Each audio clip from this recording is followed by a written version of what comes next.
How do you maintain your authenticity in a society that profits off of self-hatred? It's like everyone is competing to see who can be the meanest, who can say the harshest thing, right? And as females, a lot of us know that, and we're used to the cattiness of other females, right? Like the shallow compliments or the backhanded compliments, like the pettiness that comes within our community as women is not anything that we are new to. But when it's done under the guise of being girls, right, and having each other's back, it's really interesting. And I don't really engage in a lot of online forums regarding stuff like this, but I do know that even in my use of social media, it's really easy to compare yourself to other people that you see. And when you do that, I've learned that you completely miss out on yourself.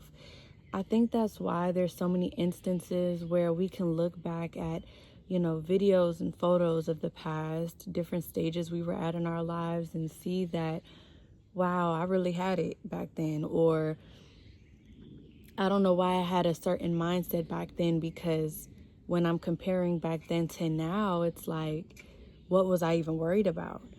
And so that should show us that our mind has a funny way of seeing our reality through a personal bias, right? And for that,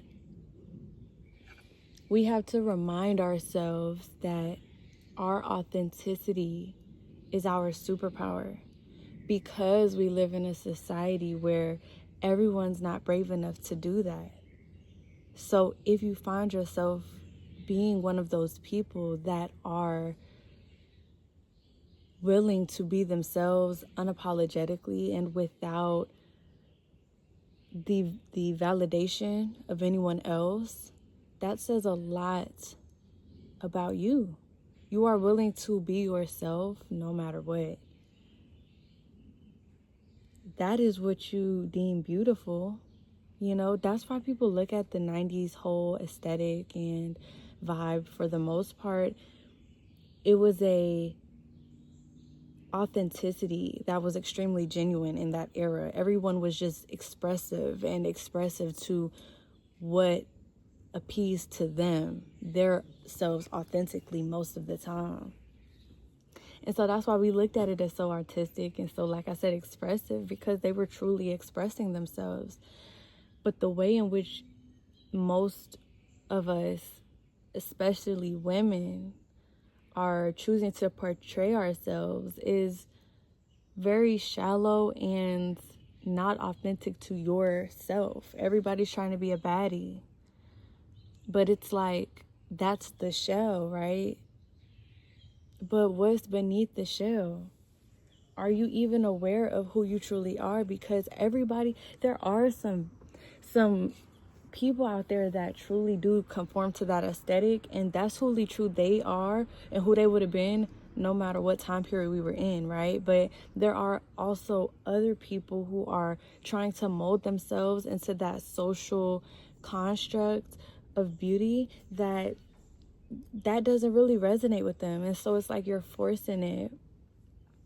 And when you force things upon yourself that are not authentic to yourself,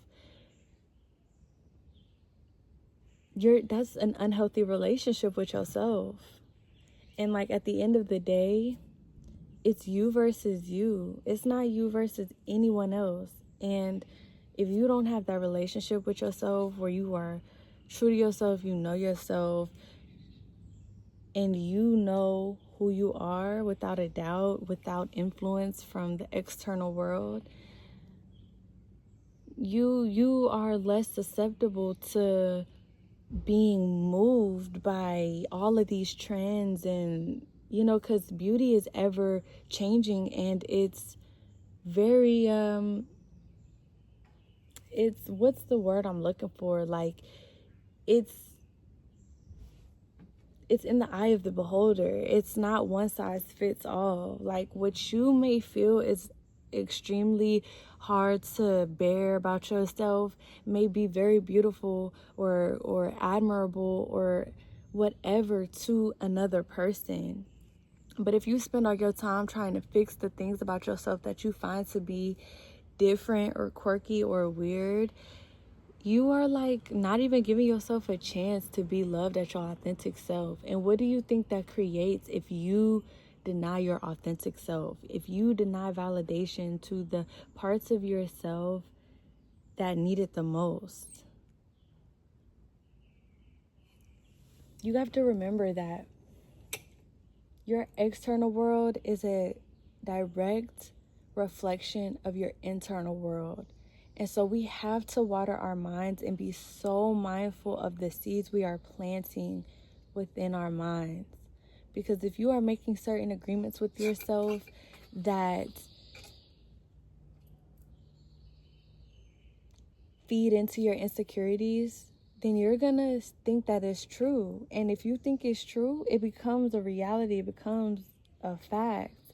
And so if anybody outside yourself was to point that out to you, and that's an insecurity that you haven't worked on within yourself, you're gonna get triggered. And then that's a whole thing. Our whole objective is to be solid with ourselves, because like I said, it's you versus you. Once you are in alignment and correspondent within yourself, your emotional body, your mental plane, and your physical body, and of course your spiritual energetic layer that encompasses all of us, then you have a strong force field around you, and you're not so susceptible to, like I was saying, the ever-changing society that we live in. And that should be the goal, because you are enough. You are a woman. You are a woman. You are a divine feminine. That's why I started this channel, because, well, I started this channel way back when I was like 13 to like start giving advice to teen girls, and it was called Teen Vice, and I never really posted on it, but I started posting again in college, and here I am now. Like, that's something that I really just resonate with, because I feel that as a woman that is kind of not really, we all have our quirks about us, but it's important for you to know that you are seen in your most authentic self. Like, that is beautiful, and that is enough. You define beauty for yourself. You set the standard of beauty for yourself, and don't let up no matter what. And watch your external world reflect the confidence that you are radiating outward, because your mind is right. And your mind will reflect whatever's going on within your heart space. So I really hope that's helpful, and it's a reminder for anybody who needs it.